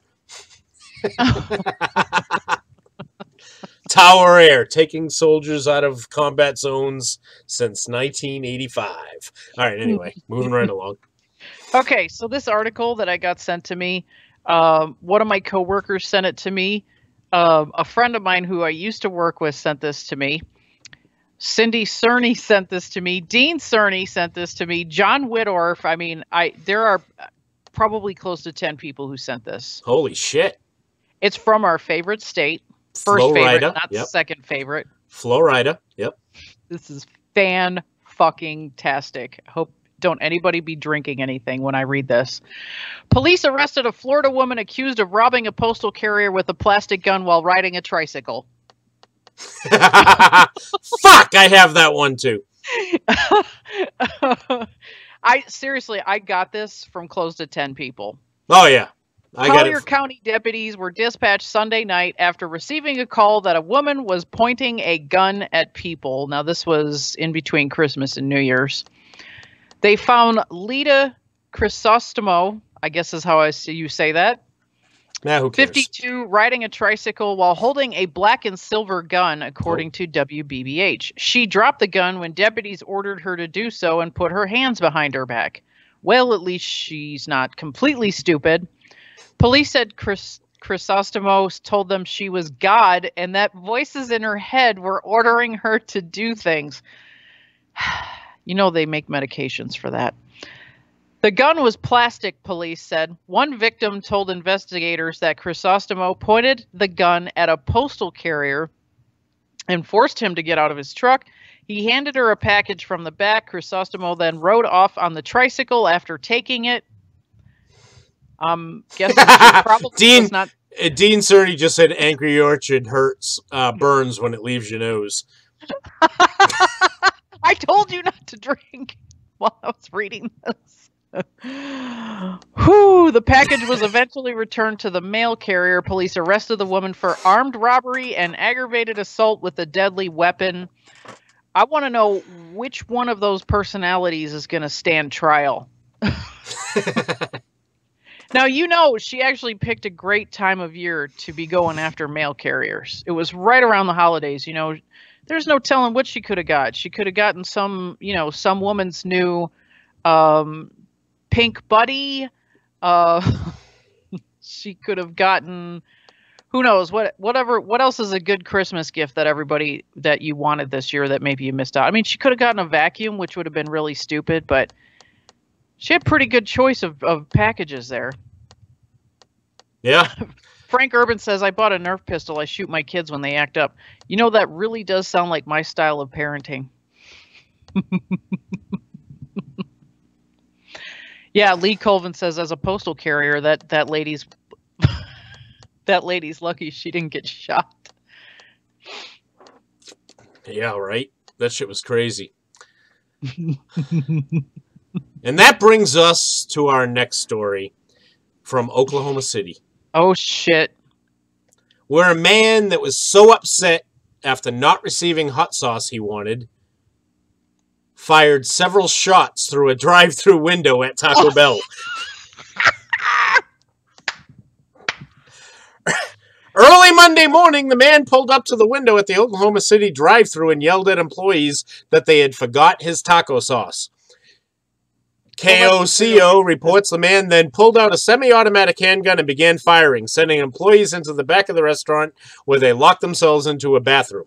The unidentified suspect entered Taco Bell after firing his gun and left before police arrived. So, because he was so pissed off that these fuckers didn't give his taco sauce, he shot at them, then went inside and got some. And he's on the run. Oh, shit. Yeah, hey, they don't know who he was. I missed that part. I was looking at my next article really briefly, so I missed that we didn't catch him yet. No. The unidentified man. Wow. It's pretty badass. That is pretty good for him. Hey, listen. You listen. had one fucking job. You had one fucking job. Put those 2 packets of fucking sauce in the fucking tacos. You ever noticed that? And no one gets hurt. Right? You ever notice that? You go in there and you're like, hey, can I get some sauce? They're like, yep. And they give you like one. What the fuck am I supposed to do with this? One fucking sauce. Are you having to pay for them out of your own pocket? Is that why you're only giving me one? What's going on here? Oh my God. Speaking of which, did you see the story that came out of Florida recently? Where the guy got his ass beat by the fucking McDonald's chick? No. For over a straw. Yeah. What? Ran his mouth, attacked her, and she beat his fucking ass. Yes. Huh? She beat his ass? That's beat fantastic. his ass. It was great. I mean, remember look at, first of all, I'm going to tell you, do not fuck with people from McDonald's. Remember that one chick from the kitchen beat the living piss out of that chick? Yes, Booby and ass everywhere. That was fantastic. And now this chick beat this guy's ass for trying to fucking steal a straw. So, you know how when you're on a deployment and you're sitting there, like, it's getting close to the end and your mind starts wandering to the first things you're going to do when you get home? Yep. If I just came back from a deployment and I had been craving Taco Bell for several months while I was on deployment and they fucked up my sauce order and it was my first thing, like as I'm coming back from the airport or wherever it is, I'm honestly, I think this guy's justified with shooting the employee. Right? Exactly. Yes. I'm with you.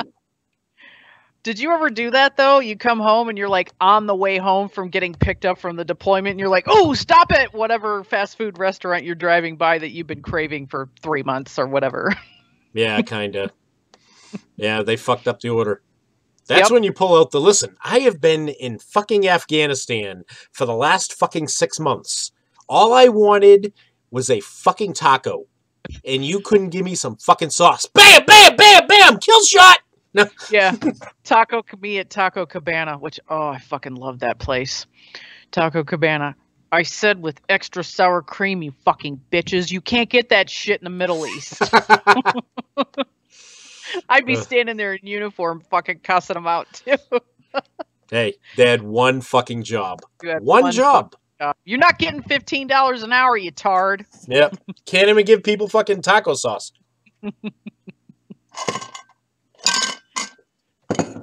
So, moving right along. This actually happened just before Christmas, and this is a little bit of marketing genius. I think I saw this the day after our last show. Yes, it was the day after the last show we had for the year. Okay. Which is actually ironic because we talked about all our classic stories throughout the year. Yep. This one starts out, what the cluck? Popeyes is jumping onto the controversial emotional support pet bandwagon with its latest promotion, a to-go container for its emotional support chicken. Oh, God. It's too bad. I saw this story the day after we did our last of the year where we talked about all the emotional support animals, and I was like, damn, we could have used this last night. For a limited time, the fried chicken chain is offering travelers at Philadelphia International Airport an emotional support chicken carrier when they purchase a 3-piece chicken tender combo meal. The promotion, which starts Tuesday, will provide guests with a carry-on box in the shape of a chicken and a sign boasting about chicken's comforting effects for travelers. Well, if you've never had Popeye's chicken, you wouldn't know what you're missing. Oh, Popeye's chicken's the bomb. Yeah, that's some good shit. Yep. Screw you, Colonel Sanders. This chicken provides comfort and nourishment during stressful air travel. Unlike other chicken, it is marinated in real Louisiana spices for 12 hours and must be permitted to fly without restriction. Do not leave unattended, as Popeyes is not responsible for lost or stolen chicken.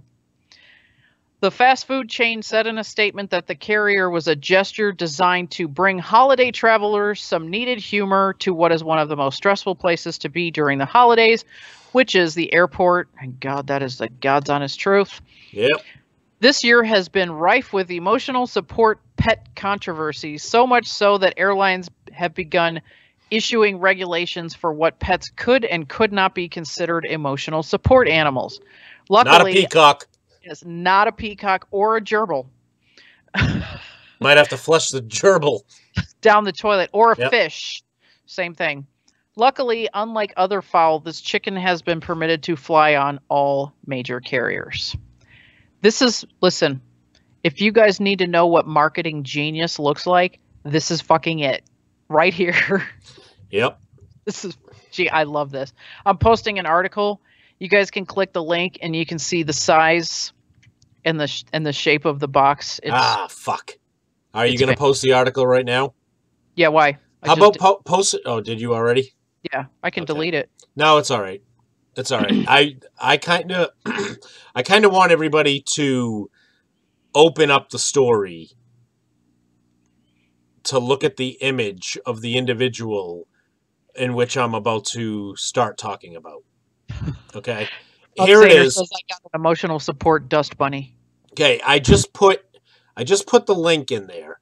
And what the fuck is this shit? I really want you all to open this article and look at this guy's picture. Or you might be able to see it right now. Okay? You might be able to see it because I think it put an actual thing on there, right? Did it put the picture? No, it didn't. It just put the link, which is stupid. All right. Well, if you can check out the article, okay, and I want you to look at this guy's face while I'm reading the story because there are a lot of puns in this story. Oh God! An Austintown man faces charges, including child endangerment, after an argument over damages caused by sugar in a gas tank allegedly turned physical on Thursday. Austin police arrested 21-year-old Tremont Dukes after he allegedly punched the mother of his children on the back and the top of her head while he was holding their 6-month-old child. According to a police report, the confrontation started when Dukes and the victim began arguing over who would pay for damages to their vehicle. The victim told police the vehicle was damaged on December 29th when Dukes poured sugar into the gas tank. According to the police report, Dukes became physical when, in the course of the argument, the victim told him she was turning off the services to the cell phone he owns but allows him to use. Dukes faces charges of child endangering and domestic violence and is scheduled to appear in court on January 7th, which was today. Uh-oh. How do you think those charges panned out? Do you think he is swelled with the amount of possible charges brought upon his... that needs work. Will he face much more ridicule in the court of law? What the fuck happened to this guy's face? He looks like he has a really bad fucking, like, toothache or something. Hopefully when he Why gets does he into only the get prison, a beard on half his face? Hopefully when he gets into the prison system, maybe they can help him out with that. Oh my God. I can't even.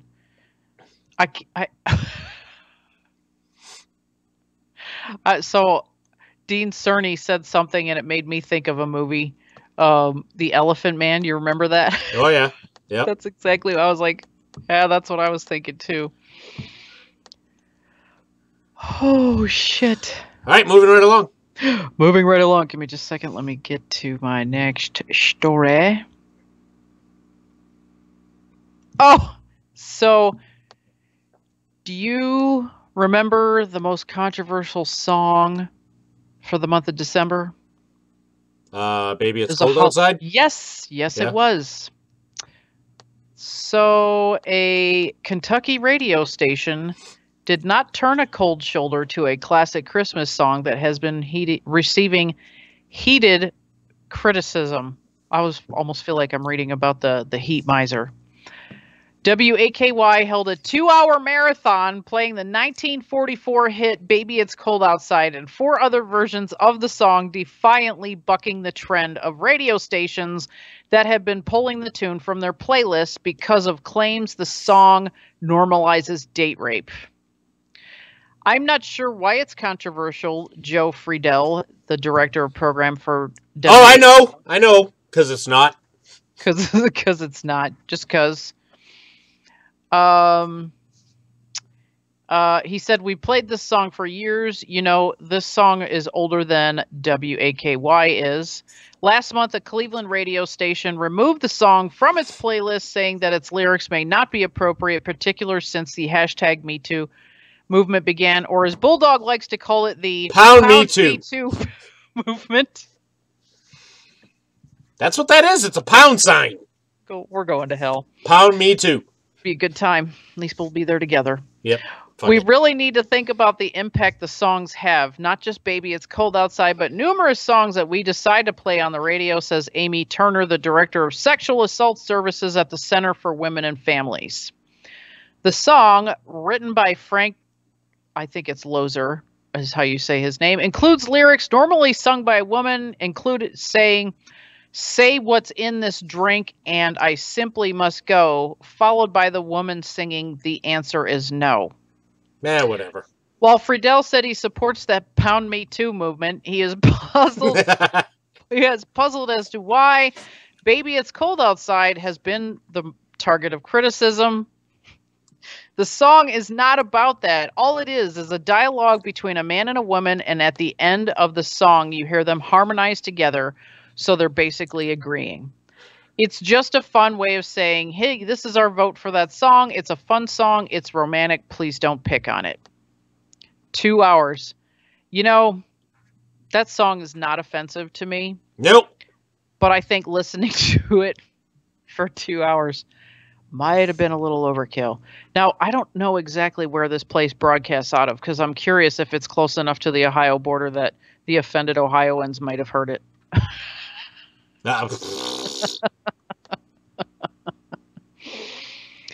Moving right along. Okay. This next story was given to me by my fiance. Aw, that's so cute. This story is fucking whacked. Uh-oh. Comes out of the great state of New York. And that itself was a joke. 32-year-old woman has been arrested in Cairo, New York, for allegedly trying to enroll at a local high school while pretending to be a homeless teenager. People confirms. Yes.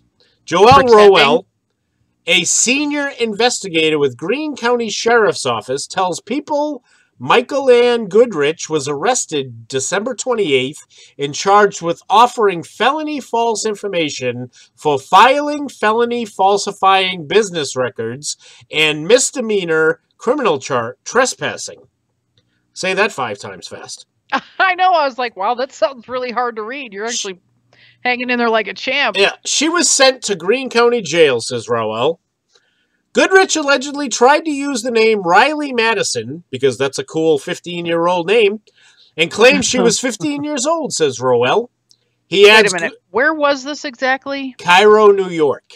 Okay. He adds Goodrich rode the bus to and from Cairo Dunham High School on December 20th and actually attended classes. Rowell says Goodrich actually had a high school diploma and was unclear exactly what her alleged motive was. Goodrich was able to gain entry to the school thanks to the McKinney-Vento Act, a federal law that requires that homeless teens be immediately admitted. It's unclear if Goodrich has entered a plea or retained an attorney who could comment on her behalf. So yeah, a 32-year-old woman pretended to be a 15-year-old homeless girl so that she could attend high school where she already has a fucking diploma. Wow. Yeah, you can't make this shit up. Okay? Right. This is what I don't get.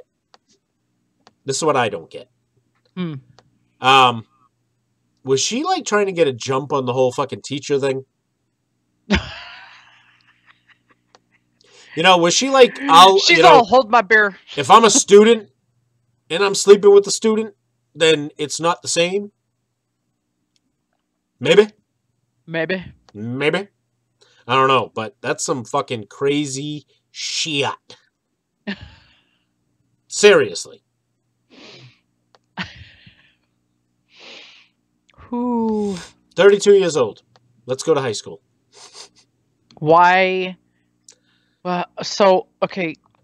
This if you is saw how I am. Listen, she not a good looking girl. Maybe she's trying to relive her life.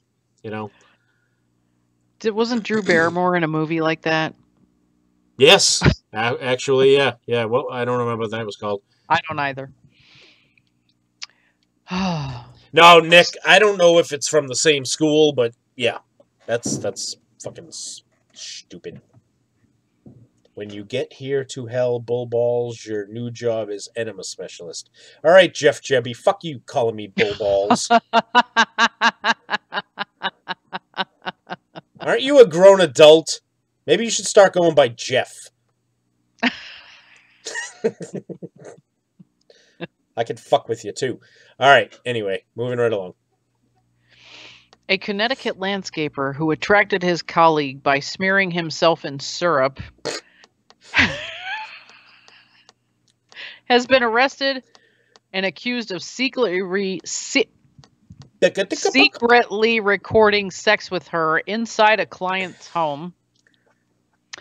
Robert Somley, 52, was found naked watching porn inside the home he had been working at by his female coworker, according to police. The bizarre scene is said to have unfolded when the woman, 48, went to find Somley from Monroe during a break from their duties, loading wood into a trailer. Wood? Really? Really? He was loading wood, all right. Police say it was then that she found him naked with his laptop watching pornography in the local home. Hey, man, sometimes you got to take a break. When asked what he was doing, Somley is alleged to have replied that he needed to relieve himself before continuing work. Yeah, so why are you interrupting me, bitch? What the fuck? The woman, who has not been identified, is then said to have gone on her own break around 20 minutes later. Break, wink, wink. Mm-hmm. It was then that police say she found the man covered in maple syrup, which cops say she confessed was a turn-on for her. Oh, okay then. Interesting. After asking to join in with Somley, the pair are said to have added blueberry jelly to their sticky scene. Now, let's not get wasteful, people. Come on. But when the female coworker discovered her fellow landscaper had allegedly been filming their sex without her permission, that's when she complained to police. Well, not anything then leading up to the moment, the fact that she found this fucking dude naked in somebody else's home, stroking it with some honey or whatever it was. Stroking it. The Connecticut Post reports Somley was arrested and charged with voyeurism. That's it. That's all you get for that? Police seized his cell phone and are said to have found extensive video of the woman, which Somley is accused of refusing to delete. He has been released after posting $50,000 bond. That sounds like an awesome work day, doesn't it? Way better than what I do for a living. Yeah, I'd say. I would say so. All right, so this Cerny says it sounds like an Ohio Players video. This is gonna be the last story of the night, but we are literally getting the best of both worlds on this. Oh shit! Okay, this is a story that originated in Florida, but was reported by an Ohio news outlet. Okay, outstanding. That you can't. This is like the best of both worlds. Perfection. Lake Worth, Florida. Officers in Florida arrested a woman who attacked her parents, and that's all I'm going to say right now. Investigators said when Deanna Michelle Seltzer's mother declined to take her to a restaurant, the 28-year-old began punching her mom in the chest and arms. The father saw what was happening and intervened, and then suffered scratches to his face and upper body. Authorities said Seltzer flipped over a large table, tore up furniture before grabbing a knife. She chased her father, screaming, "I'm going to kill you," police told local media. Fortunately, Dad was able to grab her arm and wrestle the knife away. Responding officers found the glass dining table flipped over, broken glass all over the dining area, and a large knife. She is facing charges for battery and assault with a deadly weapon. That will be the last time her parents ever say no to taking her to the Outback Steakhouse. Now, Oh, this story, this came out January 5th, so this is a story from over the weekend, and it was updated today at 8:29 a.m. That she's been charged with battery and assault with a deadly weapon. Now, I'm gonna guess she must live at home. Mm-hmm. You think she's welcome back?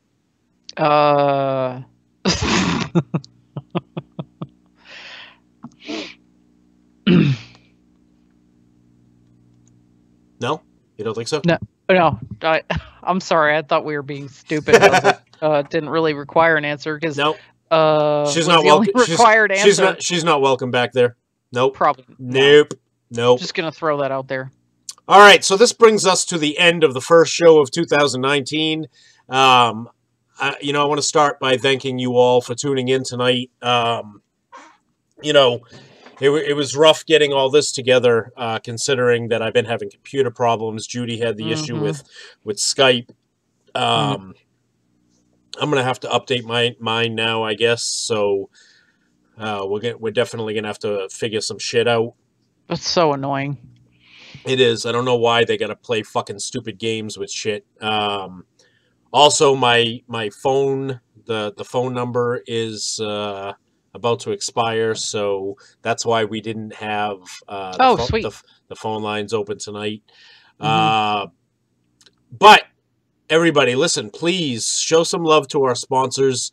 Go to Beard BQ LLC, give their page a like, order some barbecue sauce. I'm telling you, you will not be disappointed. Check out Venomous Firearms. They get some really good content over on their page. Give them a like. And please, please, please, if you all could, go over to Threatcon 5 Clothing. Check out the Don't Tread on Me or the American First t-shirt, available in both men's and hoodies, women's shirts. Get out there, support veteran-owned businesses. Definitely. And, I appreciate the love, of course. The Don't Tread on Me shirt is about halfway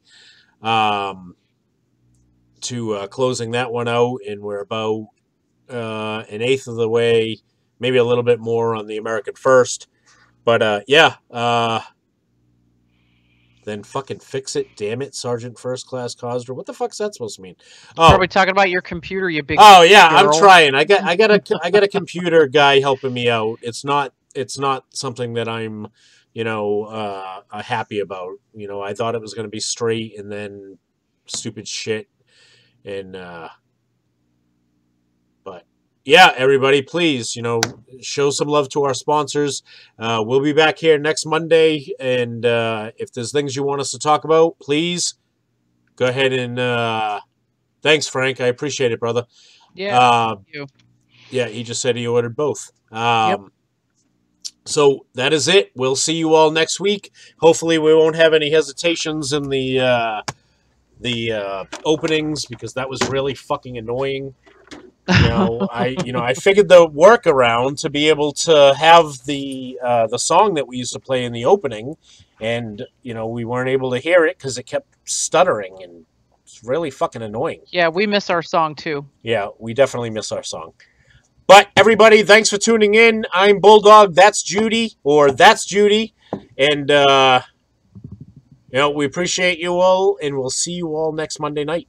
Good night. Smoothies. Yeah, whatever she said. Smooches.